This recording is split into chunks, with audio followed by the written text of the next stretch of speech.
Bi vedeli, kako postopati, če bi naleteli na ranjenca s poškodbo glave?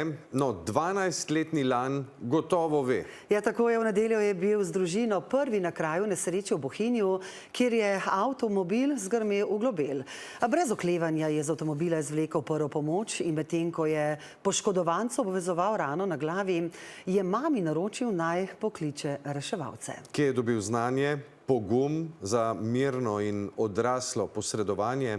Rebeka Tomadus. Malo pred 6:30 zvečer sta v Bohinju v nedeljo z avtomobilom v globel zgrmeli dve osebi. Smo imeli na kraju takoj po tej prometni nesreči družino, v kateri je bil 12-letni deček Lan. Ta je takoj odhitel do poškodovanca. Vzel prvo pomoč, mu skrbel rano in mamici, lahko rečem, zaukazal, da ne pokliče 112. On je prevzel vso odgovornost, tako da, kot smo se pogovarjali tudi z njegovo mami, je rekla, da je mirno odreagiral, bil odgovoren in res prevzel v bistvu vse vajeti v svoje roke. Marsikdo se vpraša, kje se je 12-letnik tega znanja priučil in od kje mu pogum, ki ga še marsikateri odrasel nima. Je rekel, da je član gasilskega društva in da so se v bistvu tam učili prve pomoči in pa da so v šoli tudi vadili to.